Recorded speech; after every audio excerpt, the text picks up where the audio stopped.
Welcome to the Double O Podcast, episode 28. I'm your host, Pennywise TV, and your co-host, Unknown Skillz. Let's go. We got some topics for you guys. Before we get into the topics, anything you want to say? We got some good news. Lots of good news. Lots of lots of good stuff to talk about. Just one thing before I get into it. Naruto is back, number 3, and My Hero is number 4, all time.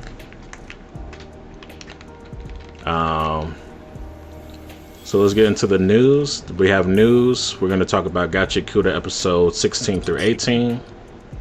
And then we have top 10 female characters. It took us 28 episodes to get to the top 10 female list. But yeah, I'm looking forward to that. The first news we have is Toy Story 5. It's coming out in theaters next year, June 19th. I don't know who is excited for Toy Story. I'm personally not. I'm not going to see this. I didn't see 4. I'm not even sure if I've seen 3. You did not see 4? No. I mean, you don't really care, so. It's a kids movie.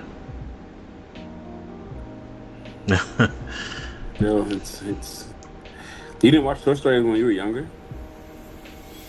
Yeah, I watched a couple of them. It's been so long, I don't even know how many I've seen. But I know I've seen the first one for sure. And that doesn't give you like a little bit of nostalgia to watch anything else anymore? No. So are you gonna watch this? Toy Story 5? Of course. I'm gonna watch it with my kids too. You seen the previous 4? Yes. Okay. The next movie in the news, I am definitely going to be seeing. I believe it is the sequel to the Superman movie. It's called Man of Tomorrow. It's going to be in theaters. Wow. It's going to be in theaters July 9th, 2027. So we're going to have to wait like dang near a couple years for this movie to come out. And Brainiac, I don't know if I mentioned, but Brainiac is going to be the villain to this Superman sequel. Yes, he is. And you do know that means Superman might die. We can bring him back, right? Hey, we'll find out. We will definitely find out. You seen the first one yet? Yeah, I've seen it. I did not like it. What was one reason why you didn't like it? They showed Superman as he just seems so weak. He just seemed overly weak. That was basically it. I understand Superman's not the strongest in the DC universe, but he is one of the strongest. And for him to succumb to so many weaknesses and just that, watching that, man, it just seemed so like, why it's his strength, it seemed like it was downgraded. I don't know, man. What part was it downgraded? For one, he was going against his clone. Yes, who they said was stronger than him. Yeah, why was he stronger than him? Why was a clone that had no emotions, that didn't even know how to fight? He only knew how to fight because of he didn't know how to fight at all. His fighting skills came from people in his ear, in his head, talking to him how to punch.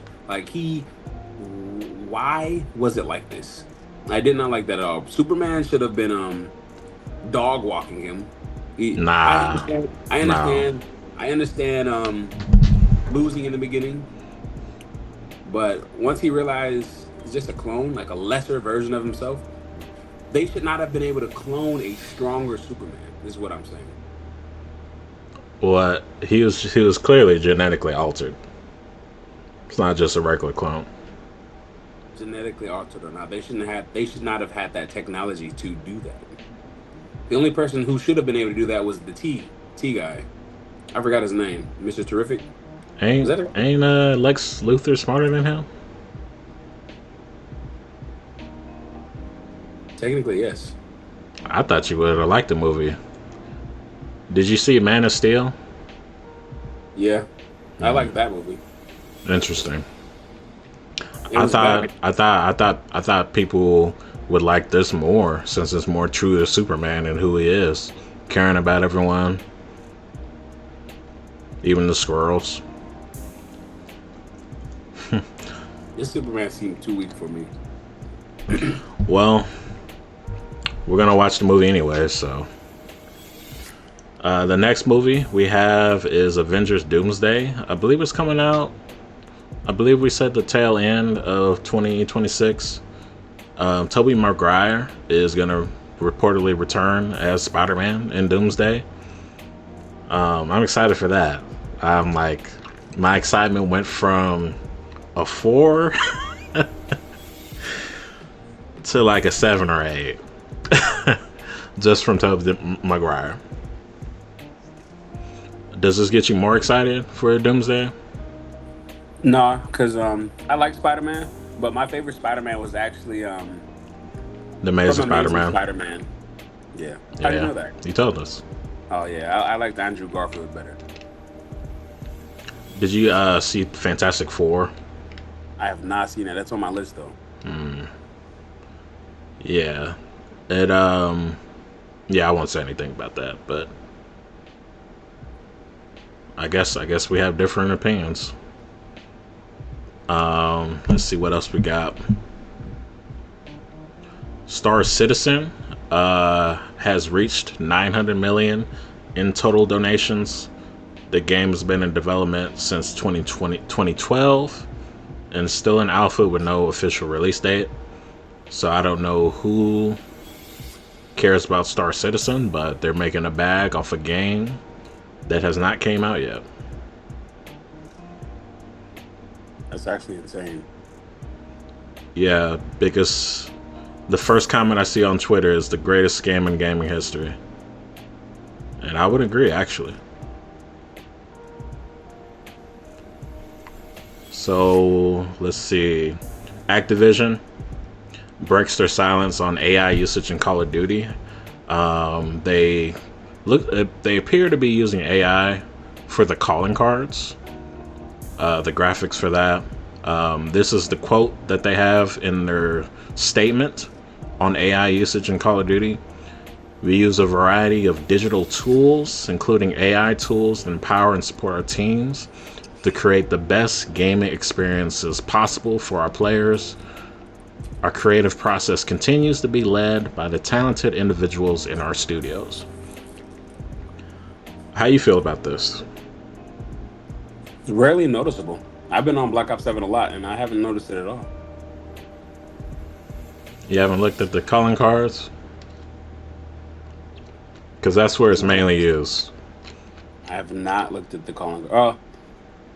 When I get them, I see them, but it just looks like regular calling cards to me. Do you think this is like cutting corners for Call of Duty by using AI? Instead of actually making the image itself, just giving it a prompt and having AI do it? Technically, yes. I mean, but it doesn't matter to me as long as they're taking care of the actual mechanics in the gameplay. Okay. Have you played number 7 yet? Just the beta. Just the beta. All right. Played for a day and a half, and then I deleted it. So far, everything seems good with this Black Ops 7. I only have like one bad review about this game. Tell us. It's the sniping. It's actually quite insane how quickly you can snipe somebody on this game. It's literally just flicks. Like, I bought a scuff controller so that I could play a little bit better. I've been shitting on lobbies, bro. Like I've really been doing really well in the game. But there's only one. I have one nemesis, and it's whoever's using the sniper. You literally can look at someone with a sniper, get a couple shots off before they see you. All they have to do is turn, and you're dead. I have clips of it. Literally running up. I went 42-12. One of my last games, and those 12 deaths came from snipers because they're so quick to turn on you, dude. If there's someone head glitching a spot with a sniper, you're dead. You can't play the game if someone's already watching a spot with a sniper. All they have to do is turn and hit you. The aiming is crazy. It's almost like they have auto aim, and there's quick scoping too. It's quicker than Call of Duty 6. The sniping's just insane. It's almost like a what do you call it? A marksman rifle, because these snipers shoot crazy fast. A big difference from BL6. 110% difference. It's very noticeable. You think they're gonna nerf that in the future? 100% has to nerf it because it's insane, dude.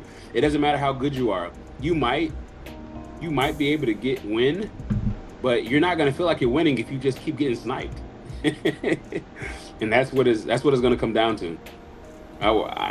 I had to pull out a sniper because I couldn't kill this one guy because he was in a great spot. Well, no, he wasn't even in a great spot. He just had all the spots to hide with a sniper. It doesn't matter if you shoot him from behind. If you don't kill him immediately, all he has to do is turn and snipe you. The auto aim is crazy. I have noticed that as well. Have you played the campaign yet? I've not played it. I've been grinding on a multiplayer. I prestiged once, and then I prestiged like 3 weapons, and prestiged one of my weapons twice. Are you gonna try out the new 32-player PvE extraction mode that unlocks after completing the co-op campaign missions? You can play as one of the 24 operators, each at their own progression. I might try it. You gotta beat it looks like you gotta beat the campaign first. Me and Dalvin are gonna play it. I think the campaign's only 5 hours. That's a short. Pretty short. Looks dope. But I don't know. I'm still like 30-70 on whether I will install BL7. Overall, it's fun. It's got some good maps too, some good old maps, and I'm pretty fond of the new maps they have. They brought back some classics. They brought back Hijacked. They brought back Raid. Leave that in the past. So moving on. Speaking of the campaign is online only, even for a single player. I've seen that. That actually sounds wild. Yeah, I've never heard of such a thing for a single player. Well, does that mean they can control the outcome of the game since it has to be online? Who can control the outcome? Call of Duty, Activision. Like rigging the game? Yeah, like changing it up. Because it's online. It's like the story can change at any time. I don't think so. I think it would be the same for everyone unless they do an update.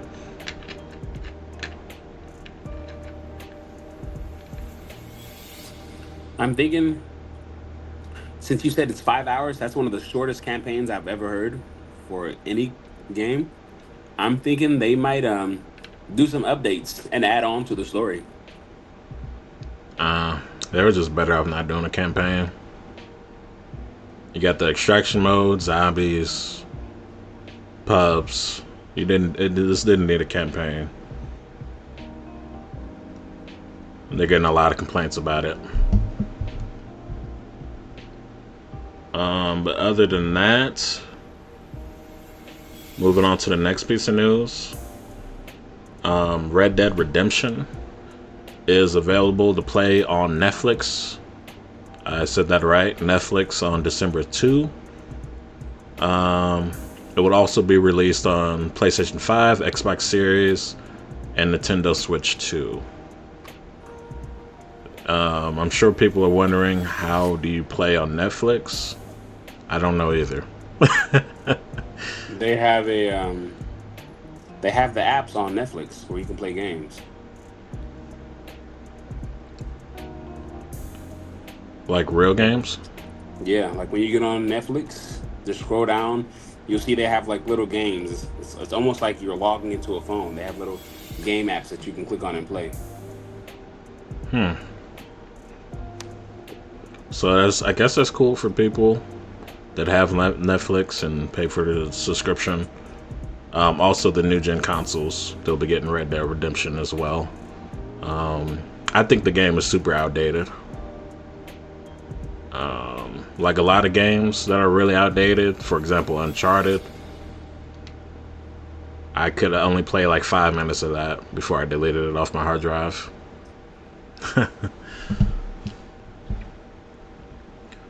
So that's all for the gaming stuff. Wait a minute. I don't think you got let me look at this real quick. Give me 1 second. Because I just remembered this. You might remember it as well. Because they just released they're about to release a new console that might win the console war.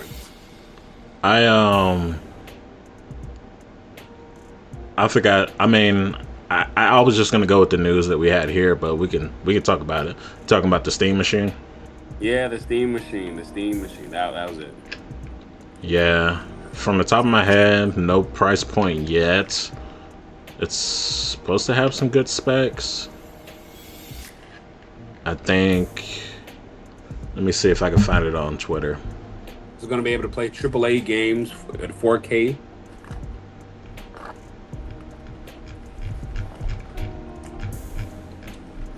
Also able to play all the Steam games. It's basically a computer box. A small computer. With its own controller if you want to use it. Yep. No online play fee. That's a W right there. Maybe. I mean, I wouldn't want to go like, I guess it could play PS5 games. Can it play all PS5 games? Because if I could play PS5 games, then there would be no reason to buy a PS5. You can't play any PS5 exclusives. Oh, you can't play exclusives. Yeah. But where did it say it plays PS5 games? I didn't even see that.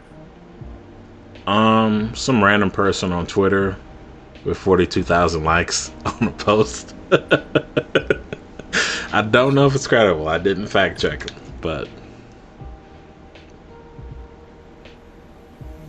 I would take it with a grain of salt, for sure. Yeah, I'm looking to get PC, and then PS5. Not the Steam machine. I'd rather get a PC.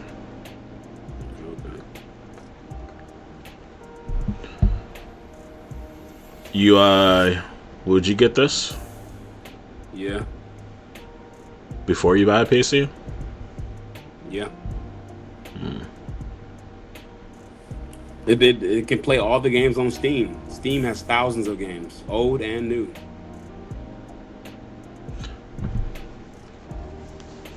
But it would still be, yeah, I see what you mean.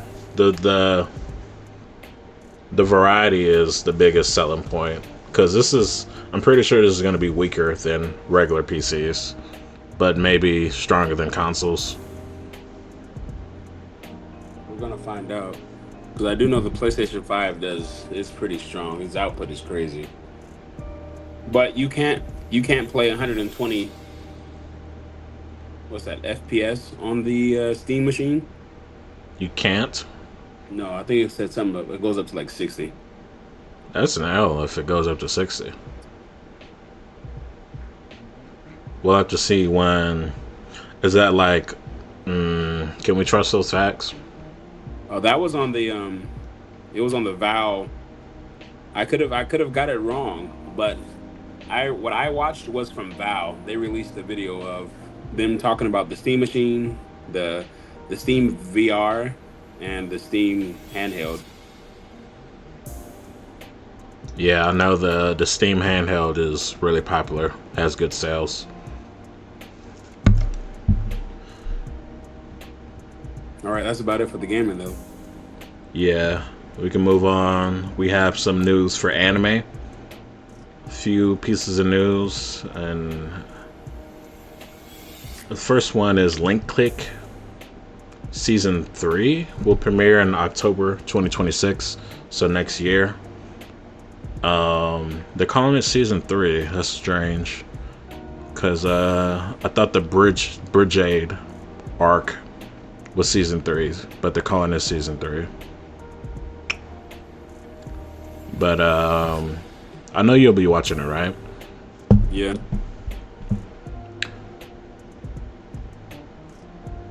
And then we also have Solo Leveling. I think you mentioned something about this idea, but someone's actually doing it in real life. Netmarble has invested $1.5 million in the Solo Leveling Season 3 production committee, which significantly increases the anime's overall budget. And so I guess this will help with the animation quality and production. I think this is great news for Solo Leveling. It definitely needed a boost. Now, will they take their time? I hope they take their time with it and don't rush the story. Then we also, Netflix is bringing Solo Leveling, My Hero Academia, and Demon Slayer to live action. I've seen some of they got some big name Korean actors for Solo Leveling. But I'm kind of looking forward to this. Do you think that these will be successful? Or which do you think has the most potential to be the most successful? The Solo Leveling and the Demon Slayer. I don't think My Hero Academia is going to cut it. You don't think so? The cast is too big. That is right. That is a valid point. They're gonna need to somehow showcase everyone, but they're gonna also have to dub a couple of people and not show them, which means they're gonna be skipping parts of the story, even though we know it's not gonna be exactly the same. Yeah, I got my money on Solo Leveling. I think the Solo Leveling is gonna just get bigger and bigger. It's not a global phenomena yet, but maybe it'll be there in 10 years. 10 years is crazy. That's a long ass time. I mean, think about how long One Punch Man took. And let me see. Season 1 came out 10 years ago, and we're just now on Season 3. Yeah, but One Punch Man didn't take off as big as Solo Leveling did. Solo Leveling, the first time it came out, everyone was loving Solo Leveling, even people who didn't watch anime.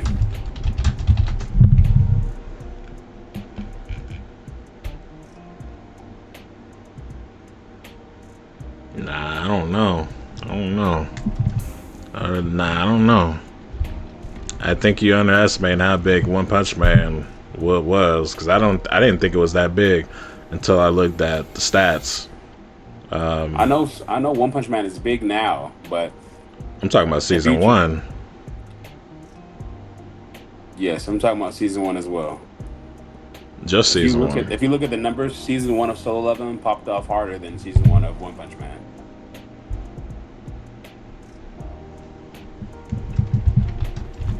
Yeah, probably on Crunchyroll. What numbers are you looking at? None. This is me taking a guess. This is me being around, hearing more people talk about solo leveling on social media and on people base. Because when One Punch Man came out, there wasn't that many anime watchers. Well, there's still a good amount of anime watchers, but more people have been watching anime now. One Punch Man was so popular that I put my brother on the One Punch Man. I was like, bro, you gotta watch this. I wasn't telling people about solo leveling because everyone was already watching solo leveling. And anime, I think, is a lot bigger overall than 10 years ago. But we can move on. The last one is My Hero Academia. The author, Kohei Horikoshi, is deeply involved in the live action. So I think that's a little promising that the author of My Hero is involved in the work. And that's all we got for the news.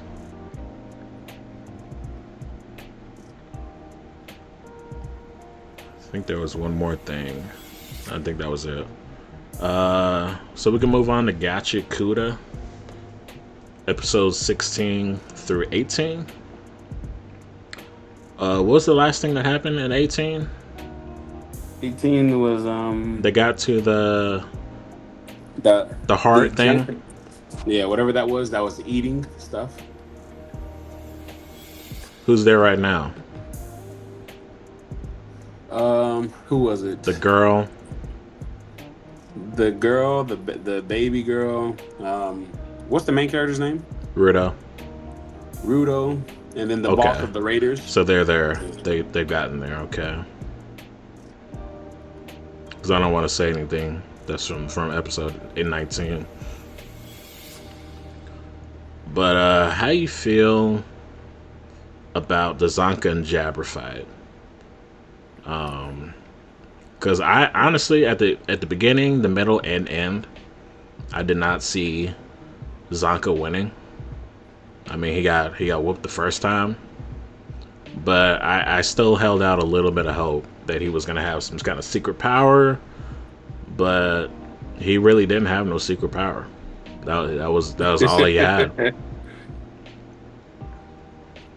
It's way outclassed. I'm glad that he didn't get I'm about to power through this poison and beat your ass and come out with the win, because you know who would have done that? Fairy Tail. That's what Fairy Tail would have done, and I would have been pissed. The power of friendship. I've been thinking about my friends, so I'm gonna get stronger. Yep. Yeah, they don't lose in Fairy Tail. They don't lose. But how you feel about it? That fight? I truly enjoyed the fight. It's making me enjoy the anime much more. It's like I told you, I didn't want to see nothing fake. I like how real they're making this anime. Like you said, he didn't pull out some too extra real. Screen. It's too real. Yeah, this is what makes it. This is what makes it top tier anime. I like how he didn't pull nothing out his ass, where he just got stronger. I like how we saw his past, and we were like, "Oh, something's about to happen. Something's about to happen," and they're like, "Nope." He basically, what really happened was he was thinking about his old life before he died.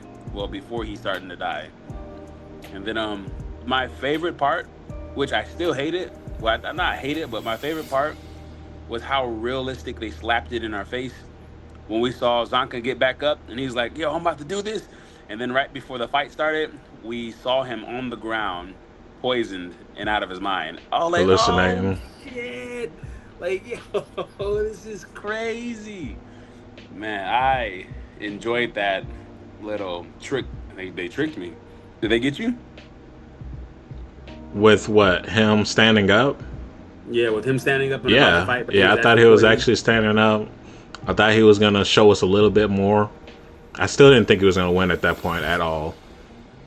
But I like his backstory. His backstory. He jumped up as a character for me. He's in my top 3 right now. He might be above Rudo. I don't know. But I like the backstory where he's like top of the class. He's that guy, and he's really not. I'm not sure if he thought he was a natural talent until that girl came to class. But whatever he thought, he got humbled by the girl really quickly. And the girl don't even care about reputation, but Zaka cares about what other people think a lot. Because when them dudes was talking behind his back, like, oh, he's part of that family. His older brother and sister got in too. He'll get in easily too. And he's like, yeah, I'm top of the class. I won't even break a sweat to get to the top. He was acting cocky, and then he got humbled by the girl. I thought that was nice. Yes, yes. He's still mediocre though, but he has a cool backstory. And shout out to Inosuke, the voice actor of Inosuke. You know that already, right? No. Now you know. But the other fight, that's what I said is too real, because now you're doing stuff that really shouldn't be in anime. You know what I'm saying? I didn't like when, what's the girl, was it Rio? The girl with red hair with the scissor girls. I did not like when she pulled out the gun. You didn't like that? At first, because I was like, oh wow, that's different. She actually pulled out a gun in anime. And I would have been cool if it stopped there. If she shot the girl with the hair, he's like, yeah, I'm a killer. I would have been fine if it stopped there, but what she proceeded to do with Jabber, I did not fuck with. Did you see what she did to Jabber? Because I don't know if that's part of 819 or... Yeah. She walked in there and shot his ass up. Yeah, I'm not fucking with that at all, bro. Because Jabber... Because now I'm convinced he got done in by a gun, and I made him out to be this big deal. Yeah, he might lose to Denji for real if he got done in by a gun.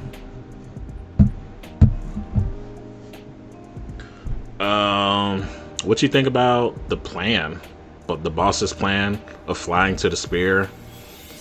First of all, they're in this trash beast, and this dude is feeding, I don't know what he's feeding, just different objects. He fed the trash beast almost boots, which is part of the Watchmen series, and he's trying to power it up and take to the skies. I actually think it's a solid plan. It's more solid than anything the cleaners have came up with. I think the cleaners are hiding something. Maybe the boss. Yeah. Maybe Ijin. Maybe Rio as well. Scissors Girls. But I think everyone else is in the dark. Like, no one even knows what the boss's powers are. I don't think I have anything else for Gachiakuta. It's heating up. Other than I enjoyed it. I like it. You gave out the most topics. You talked about what happened most in the last couple episodes. Yeah, and I didn't catch it at first, but the dude that Ijin's fighting with, I'm pretty sure Zenitsu, that's Zenitsu's voice actor as well. Which makes sense. They're literally the same character. I was like, wow. He's giving Zenitsu vibes. How strong do you think he is? Because he's got to be strong to go against that cleaner with the umbrella. Can you put some respect on Ijin? Hey man, I'm not gonna remember these names. Ijin. You can't even remember Rudo's name, bro? No, I've been watching too many anime, man.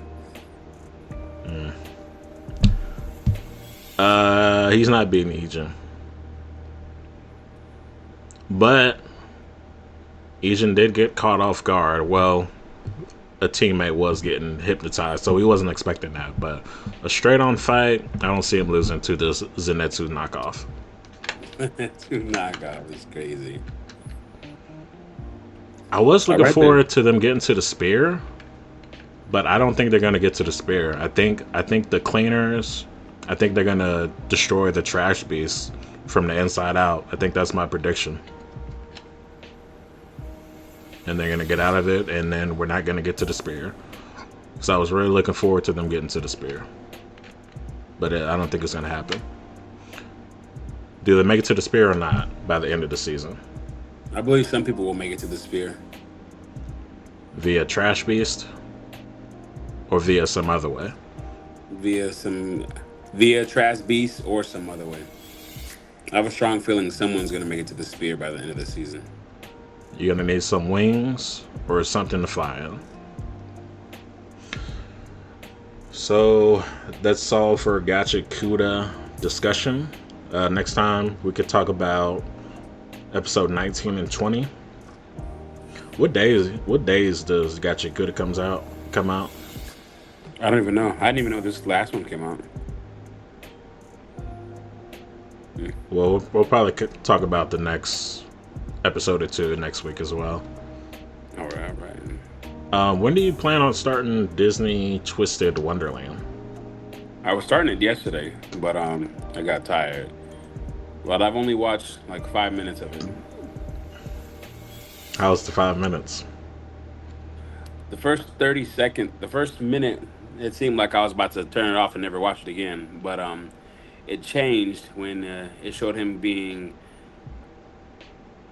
He basically got kidnapped and sent to another academy. Okay, you telling me too much. You're telling me too much. Because I might watch this too. Like a viewer could kind of convince me. I'll put their name up on the screen. But they was telling me about it. I kind of forget what they said, but you and him are convincing me to start it. I'll probably start it as well. I got you. I'll give you some and we can talk about it later today after I watch the first full episode. How many episodes is out? I think I saw 4 or 5. Saw 4? I thought you said you only watched 10 minutes. No. I seen that they have other episodes. Oh, okay. But I was watching only like the first 5 minutes, and I didn't cut it off because I was like, oh, it's not interesting. I had to go to sleep. I wanted to finish it though, but the first 45 seconds, I was like, yeah, I don't want to watch this because I thought this was going to be just like just regular high school stuff, but it changes after the first 45 seconds. Okay, because I'm over here watching it. That's insane. I'm like, where's this hook at? Do they want? I said I don't want to watch this if there's no hook, but the hook comes in the first 5 minutes. So that's insane. You want to drop it with that 1 minute? I've never. You'll understand when you see it, because it's like my expectations were different. I wasn't expecting this. You think it might be better than Wistoria? I don't think so. I don't know. Only got 5 minutes in. That's my prediction. It won't be better than Wistoria. So yeah, I think we'll be talking about Gachiakuta and Disney Twisted Wonderland next week. Maybe we'll add another anime in there as well. We'll definitely try to talk about those regularly, like weekly. But let's get to the meat and potatoes of the podcast. Top 10 female anime characters. We're gonna have to flip a coin for sure.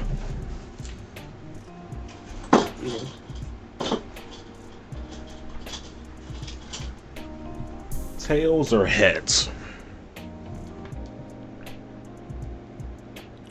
I'll go heads. Tails. I don't know if you can see that. So that means I choose. Mm-hmm. I think I want you to go first. Let's go. Let's lock in. I think I know. Right. I think I know what one of yours is gonna be. You want to go ahead and give it the name? You want me to say it? Yeah, go ahead. Give me a name. Amelia. Amelia. You know, you're pretty close. I'll give you that. You're pretty close. You're really close. But nah. So okay. I'm gonna start off with 10. I know you may not like this, I know a lot of people may not like this when they hear this, but she's only this high in this list because I have favorites. That's the only reason. Coming in at 10 is Riza Hawkeye from Full Metal Alchemist. I truly enjoyed watching her throughout the anime. I enjoyed her character, her changing it from the start off. It looks like she's just cold-hearted, but as you go on through the anime, you realize that she's actually in love with Mustang, and I love their duo. I love how they talk to each other, how they treat each other, how they understand each other. It brought light, so I truly enjoyed her. Even though she didn't have that much showtime, it still got to let you know Riza and what type of person she was. That's my number 10. Over Amelia. Huh? Over Amelia. You feel like Amelia needs to be lower or high or higher? Nah, I thought she'd be on your list because Rizzo's your favorite anime. And Amelia is a strong character. There's someone in there that's a strong character. Okay. In my eyes, she's better than Amelia. Coming in at number 9 is Yuno Gasai from Future Diaries. Interesting. Man, her character development was not even really development. Just understanding her as a character was crazy. Her storyline, her plot, everything she wanted. From beginning to end, it was like a roller coaster. She was just crazy. They really depict. I don't know how to pronunciate that word, but they showed someone who was psychologically insane and in love, and showed the length someone's willing to go to be in love, no matter how crazy they are. I enjoyed Yuno's character. I forgot where she ranked in terms of craziest woman that we did like a long time ago. But she's up there in craziness. Yeah, that's my number 9. My number 8 is Misa from Death Note. Another love crazy person. Misa as a character was insane for season 2. I enjoyed watching her. I enjoyed how she helped Light, how she almost as she realized how she was almost not helping him, and she tried to correct her own mistakes as a person, as a human, as someone who's about to die. She didn't care about nothing else other than being Light's tool. She realized she was a tool, and she lived her purpose as a tool, which is insane. And she loved him enough to die. It's insane. That love, dude. That love. I love love. You talking about when she was being interrogated? Yeah. Misa is my number. Interesting. 7 is Hanzo from Attack on Titan.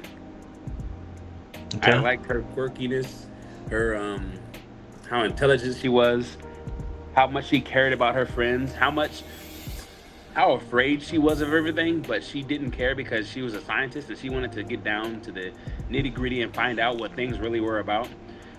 In a world full of titans that could kill you instantly, she faced fear at the line, man. She was always there. Front of the line, front of the scientists, trying to figure out everything. A lot of scientists sit back and let the people do the work, but she was at the front of the lines. She was there. And she went out with a blaze. That's a good pick. Number 6 is Hinata from Naruto. Interesting. Even though Hinata didn't do much in the show, I picked her because her love was a huge turning point for Naruto versus Pain. What the? There we go. Her love was a huge changing point for Naruto. Naruto's never had anyone love him, to his knowledge. He never got a girlfriend, never had a real kiss. And we're not talking about Sasuke. We're talking about a real kiss with a girl and being with a girl. Naruto didn't really understand those type of emotions. And Hinata, with one of the best arcs in the anime, showed Naruto something that he's never had. And it changed him in ways that showed how much love and hatred Naruto had inside of him. When Naruto thought she was gone, bro was willing to risk it all. He said, "Fuck everything." We After Jiraiya died, Naruto, he's crying sad, but he's still holding it in. People die, he's still holding it in. Hinata almost died. Bro was ready to burn everything, kill everyone, let the hatred go out. He was ready to basically committing suicide. He didn't care about anything anymore, which is why I gave it to Hinata. She came through, changed my boy in the good way. Well, I don't know about a good way, but we got a good fight scene at the end. We got to see Naruto's true emotions finally come out. Yeah, we had this discussion before. You remember? Yeah. Yeah. That's my number 6. Yeah, I think it was a build up. I don't think it was just a sudden burst of emotions. I know it was a build up. I'm just saying it was the turning point though. Yeah, I feel you. And plus I told you some of these characters are based off of like my favorite shows in anime. So that's why she's there. Number 5 is, where'd I put 5? 5 is General as Death. From what's the anime? Akame got killed. Yeah, Kagame Kill. That show, all in all, was amazing. The characters, the showcase, I loved it all. I would have chose a different character, but as Death stood out most as one of the strongest warriors in that anime. I think she was undefeated, destroying everyone that stood in her way. And she was really about that life. And when you really look at it, she was one of the only enemies who weren't truly an enemy. She did what she was supposed to because it was like her job. A lot of people were doing it for the love of the game. No, she did it for the love of the game. Everyone else was doing it even though they knew it was wrong, even though they knew it was just bad shit. Like, some of them were crazy. Just like the girl who gave her body and turned into a cyborg. She's just killing anyone. She was crazy. S-Death wasn't crazy. I don't remember that. I barely remember this anime. Just know General S-Death did it for the love of the game. And that's why I'm putting her at 5. Damn. 4 is Eris from Mushoku Tensei. We saw her grow from a little girl up to a teenaging, fighting, crazy, not even crazy, but hardcore fighter. Like, she went from a little girl who was annoying, always arguing, just attitude, angry, man, just always mad about something. Let anything get to her. And after Rudy saved her, she started slowly changing, just for a little bit. What really stood out for me was their last fight together when they fought the god of, I forgot what it was. I don't know. I know what you're talking about. But yeah, that last strongest warrior, and she stood 10 toes down, and she had the sense to know how dangerous this man was, but she still stood 10 toes down trying to fight and help Rudy. So I like that change in her. Earlier she would have ran away. She wouldn't have cared, but she started caring about friends and family. I got 2 questions. That's the girl with red hair? Yeah. Okay. And where was she in season 2? 4. Oh, season 2? She was traveling. She left Rudy to work on herself to get stronger because she couldn't protect him. I didn't see none of that. In season 1, before she left, she wrote the note like, "Hey, I'm sorry I couldn't protect you. We got to go our separate ways. I need to train, blah, blah, blah, blah, blah." That she left to train with Ghislaine. Left your boy with erectile dysfunction. Yes, sir. But that's my number 4. Now we're getting down to the nitty gritty. My number 3. I'll give you a clue. My third person is from One Piece. Robin? Yes, here we go. See, a man who understands. He's smart.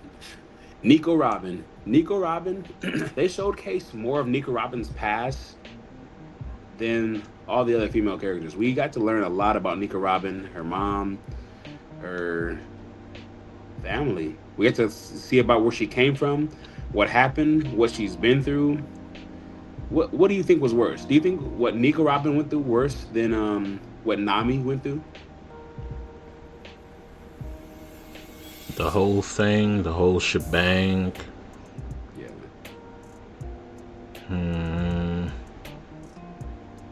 Nami lost her mom and sister.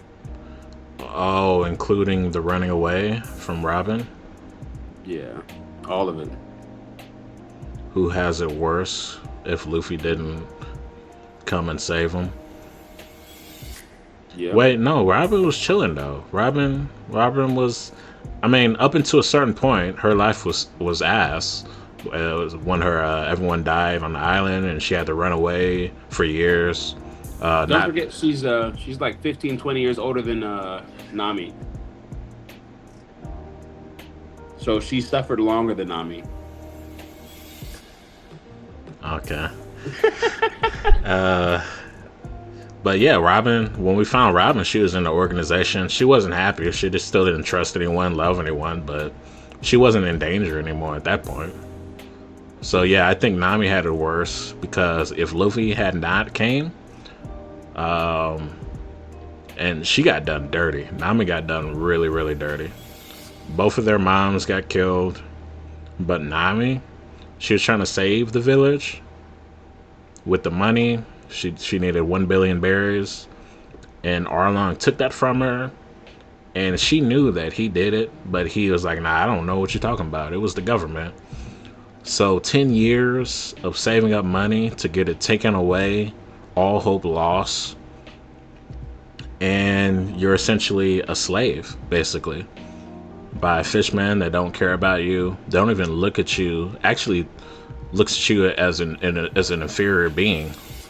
So if Luffy didn't come, basically Nami would have led a life of slavery to Arlong, and she would have worked for him for the rest of his life, for the rest of her life. They actually would have been not even Nami, but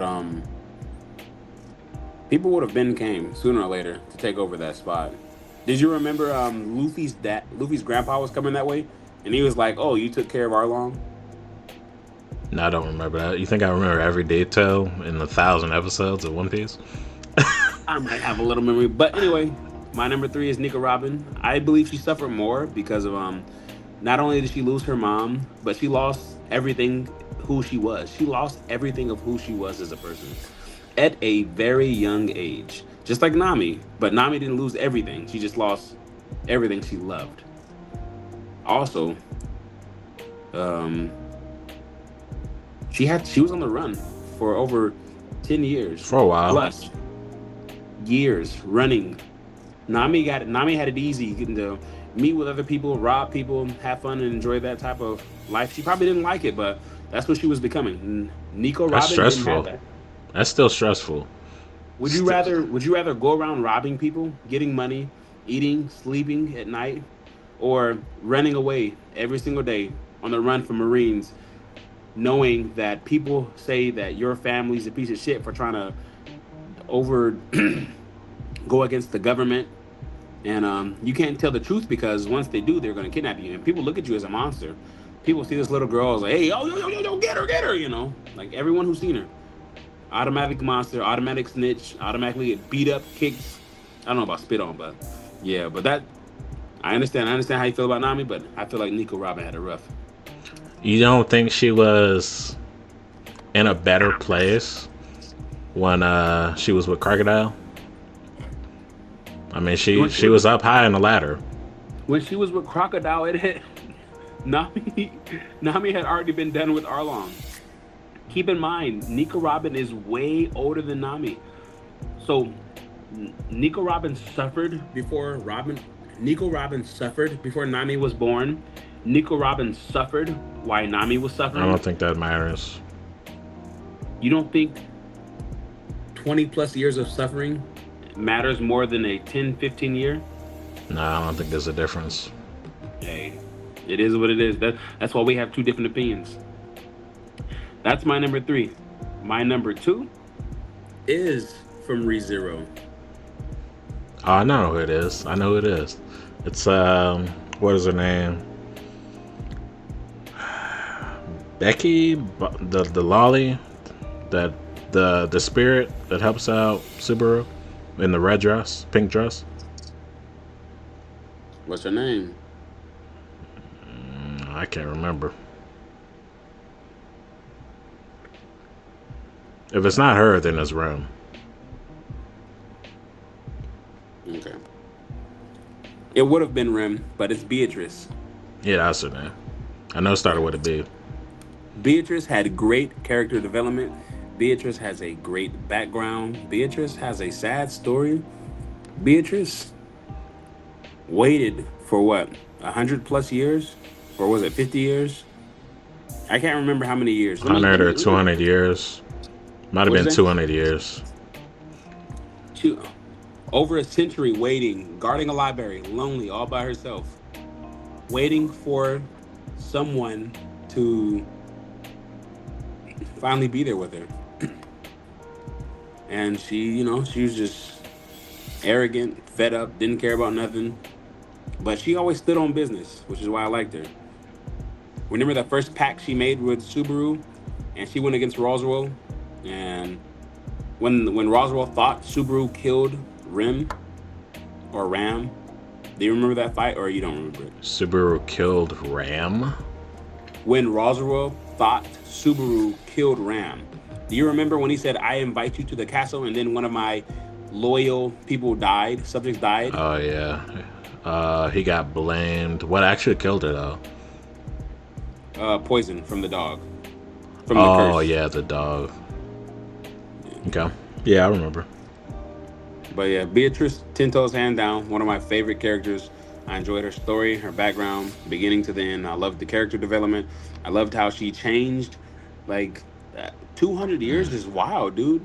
With the same mindset, some guy came through, kept dying, and you rely on this guy who's weak, who there's nothing about him, but something about him makes you think that you can believe again, and she fell in love.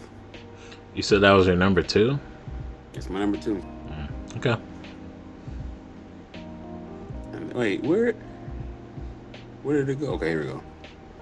And then my number 1. My number 1 from my favorite anime. I told you I moved it to my favorite anime. Do you remember? Moved it to your favorite anime. Yeah, I moved it to my number 1 spot above ReZero. I never heard that. I told you I just rewatched the anime.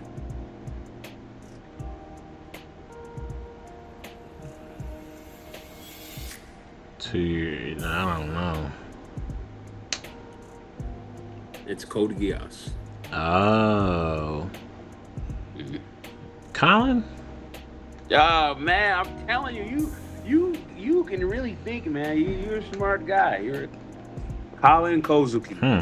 Smart. Number 1. Damn. Fighting, character development, everything about her was great from the beginning all the way to the end of the show. Heartless person. When she was always Japanese, even when her father, who was Britannian, had sex with her Japanese mom. So she's part Britannian, part Japanese, but she's always full Japanese. She believes she's 100% Japanese, 10 toes down. She's fighting for Japan no matter what. Except for when she's in school. Except for when she's in school and she's just cold and just smart like Lelouch. I can't even. I really can't explain. I can't explain how awesome she is. And no, I'm not saying she's as smart. Yeah. Even on par. Not even close. But what I'm saying is she is smart though. She had some of the highest grades in the class in school as well. So I'm not knocking her intelligence or pitting her close to Lelouch. They're in 2 different brackets. But she is a smart, intelligent woman. And one of the best fighters, if not the best fighter. Who did she lose to? She lost Suzaku. Did she? No. Yeah. Whenever they had on par mechs, he couldn't beat her. And the only time he ever survived is when he was hit by Geass and he was told to live to survive. He definitely beat her at least once in the mech. Yeah, but he beat her in the mech when he had stronger specs, and then he can beat her in real life without the mechs. But in the mechs, he was getting dog wiped. Unless she got double teamed. Or unless She got double teamed. But other than that, she was winning. That's my number one. Kallen Kozuki from COD AI. Okay.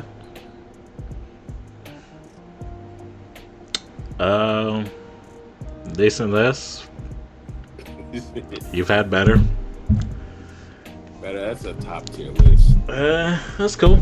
It's cool, little list. So, you have honorable mentions? Yeah. 02 from Darling in the France. Just her? Yeah. Just her. Alright, well, we're over time, so I'll just get straight to it. Number 10, I have Mai from Rascal Does Not Dream of Bunny Girl Senpai. She is a very good girlfriend for the main character. She is mature for her age. She is a actress. She's been acting since she was young. She's in commercials. She's in movies. She's pretty much famous.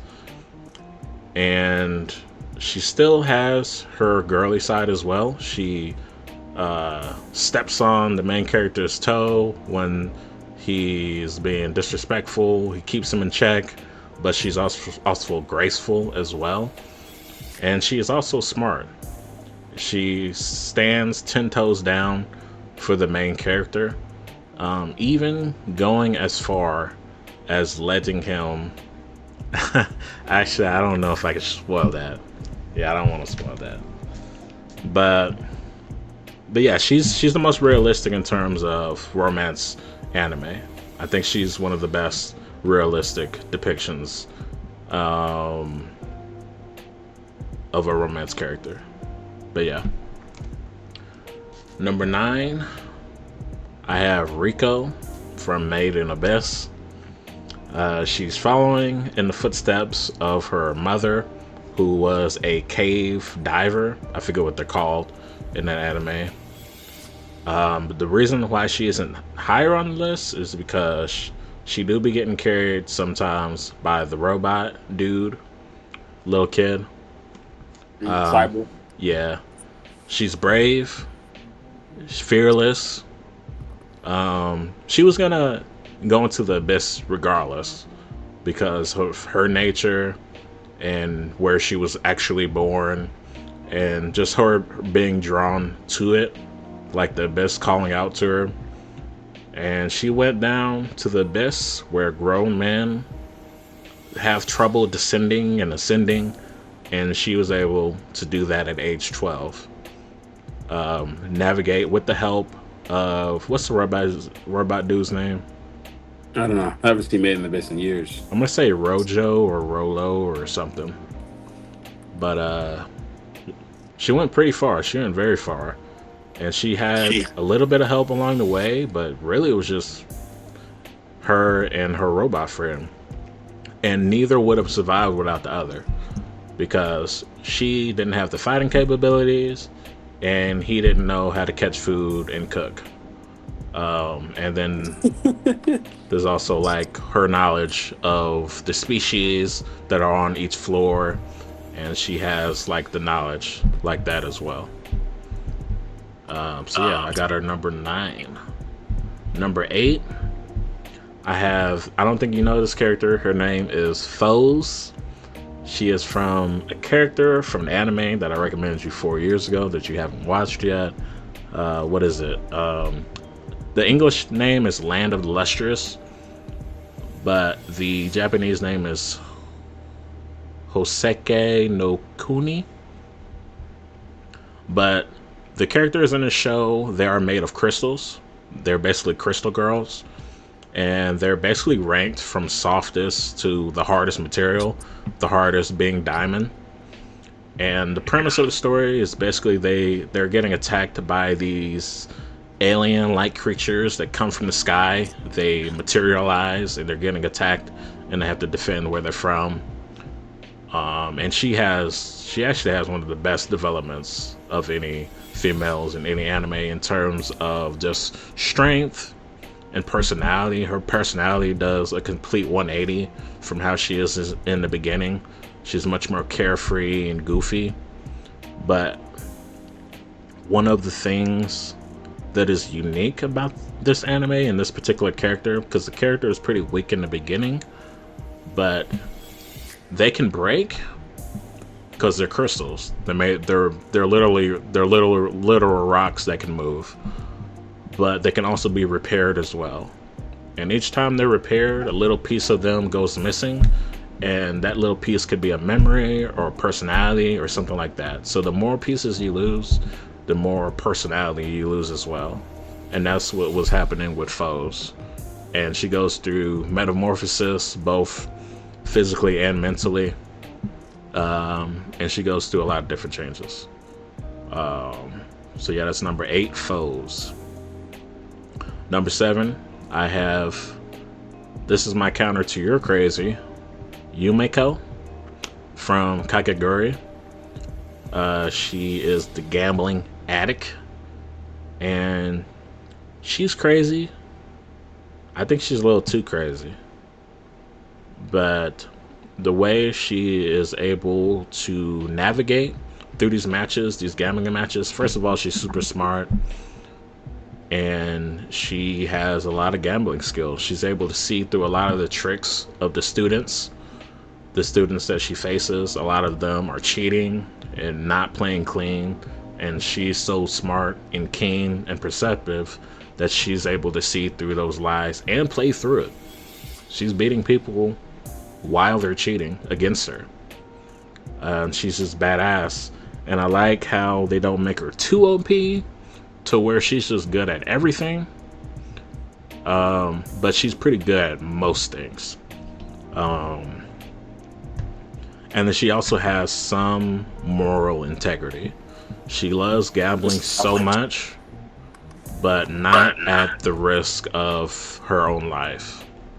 She's not gonna risk killing herself, because then she won't be able to gamble anymore and experience the pure ecstasy of gambling. So that's my craziest person on the list is Yumeko. Number 6, I have Makima from Chainsaw Man. I probably wouldn't have had her on the list, maybe, if I never saw the movie. Have you seen the movie yet? No. No? You need to watch it. 9.6. Did I tell you I gave it 9.6? Yeah. You said it was beating Infinity Castle out the water. Yeah, they're 2 different brackets. Yeah, Makima is the definition of a boss bitch. She's the best boss bitch in anime, I feel like. She's smart. She knows how to keep her retainers on a leash, aka Denji. And she's so smart and manipulative as well. Playing to Denji's desires. She knows what Denji wants, and she uses that to her advantage. And she just has a way of carrying herself.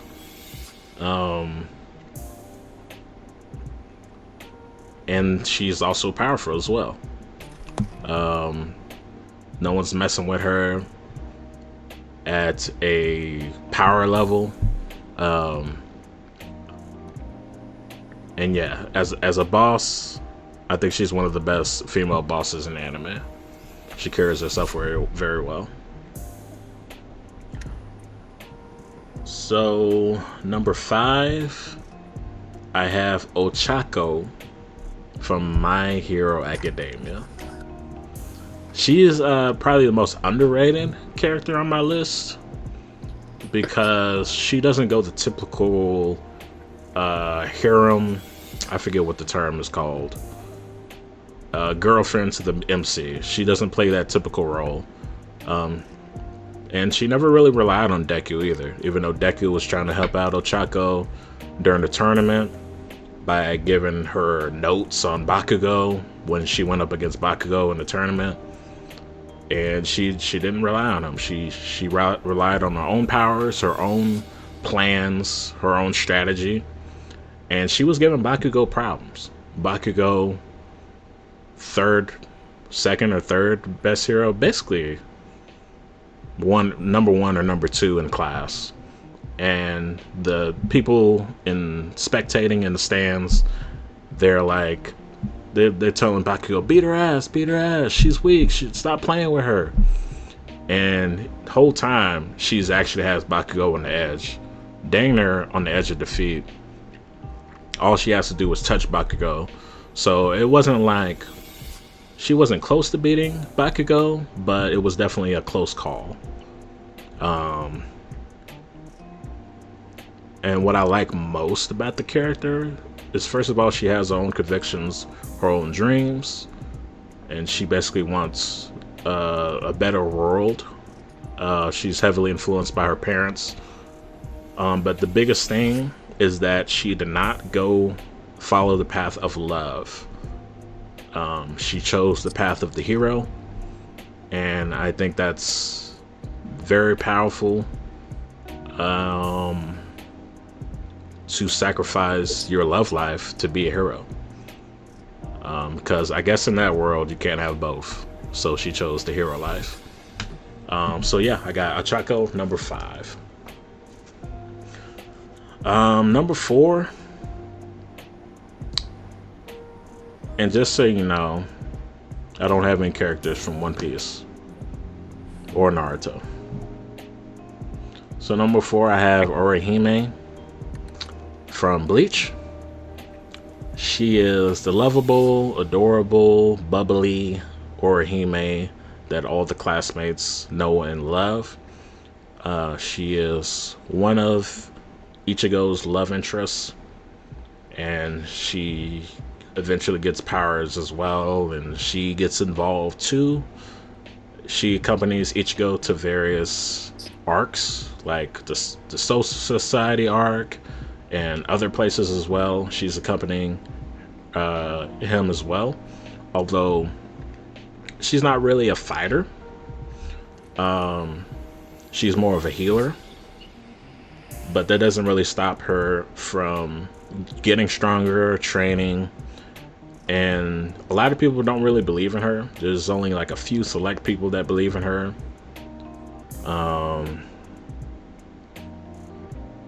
But her empathy is probably the biggest reason why she's on this list. Out of all the characters on my list, she has the highest empathy, to the point where she is healing enemies that are doing harm to her, and even turning her worst enemies to her side because of her empathy and her caring for others and not wanting anyone to die. Not only that, but she has very strong convictions. When she has her own values, when the enemy tells her to do something, she'll decline. There's the few instances like that. Even if she's at the risk of dying, she will stay true to her convictions. Very strong, emotional character. She's definitely the most human on the list. A lot of emotions, and yeah, Orihime is number 4. Number 3, I have Nezuko from Demon Slayer.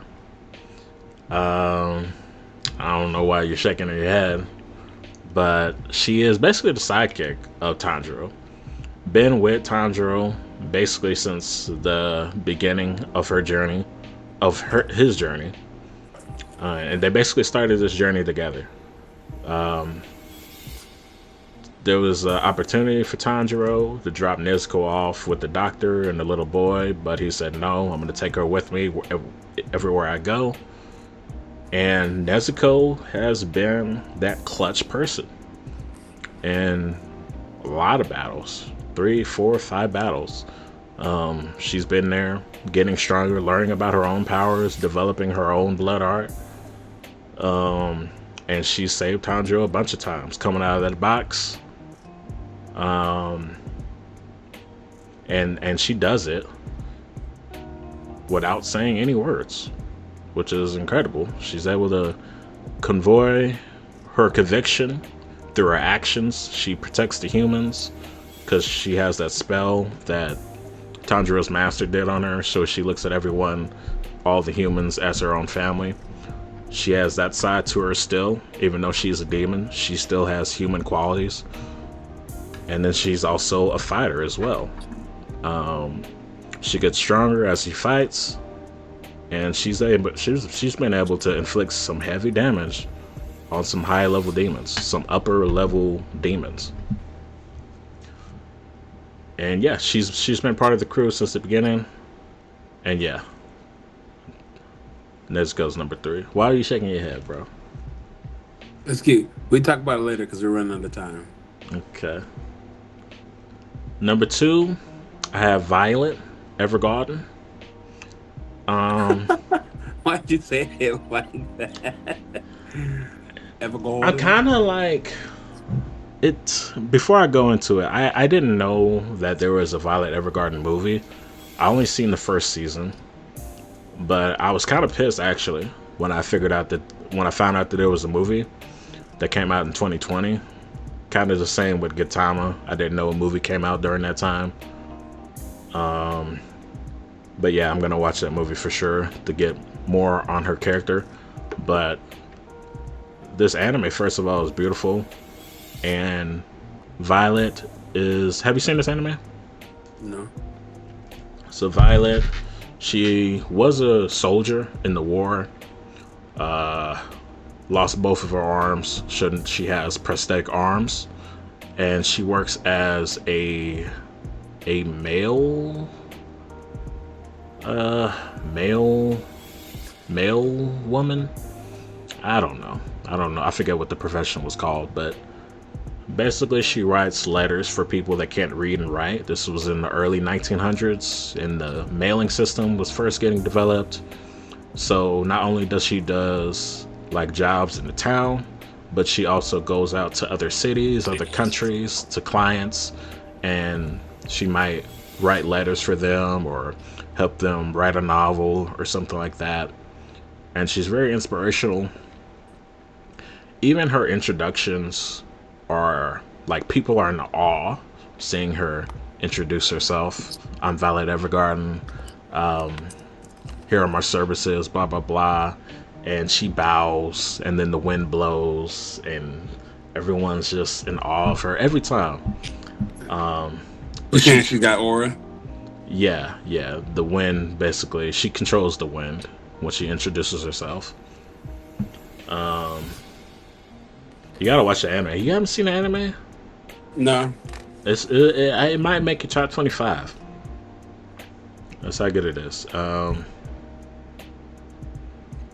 But she is trying to learn what love is. She doesn't have a lot of emotions, kind of like your girl Freeman. But she's trying to learn what love is, and she eventually slowly figures that out. So, beautiful story. Violet Evergarden, one of the best to ever do it. Besides my number 1, a little bit of bias, I guess, but I have Rukia from Bleach. She holds Ichigo up. As I've said many times, Ichigo is my number 1 MC. And Rukia at the beginning, I know a lot of people don't really believe in Rukia, and it's for good reason. There's explanations for everything in Bleach. Everything in Bleach can be explained. There's not a lot of. I actually don't know if there's any plot holes or story holes, but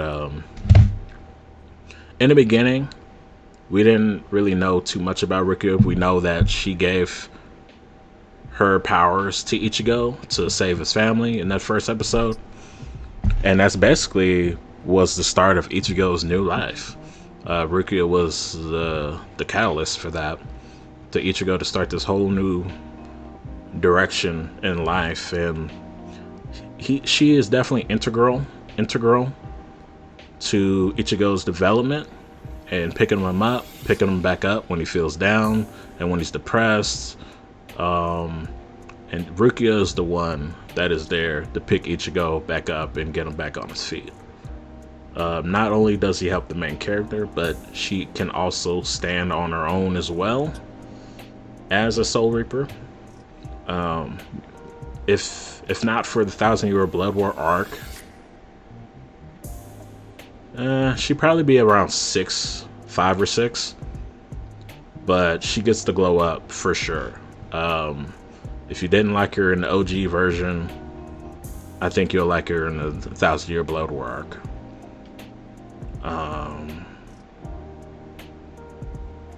So yeah, I think that's all I got. That's my top 10.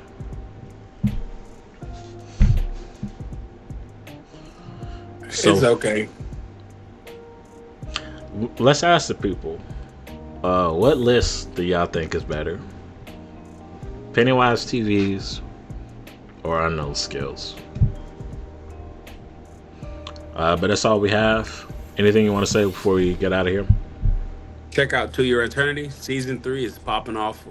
I think the last episode was rated at a 9.3. It's great. So check it out. It's doing pretty good numbers. You still watching? Especially for anime that nobody really knows much about. You still watching One Punch Man? I have not seen One Punch Man. I've been watching Terror in Resonance. You want to guess? Do you know the rating that episode 6 got? Yeah, I heard it got the lowest rating in anime of all time, lower than Promised Neverland season 2. Yeah. That let people know though that anime is basically being rated on its animation, not its story. But if you have the worst animation of all time, and your story is not even mid,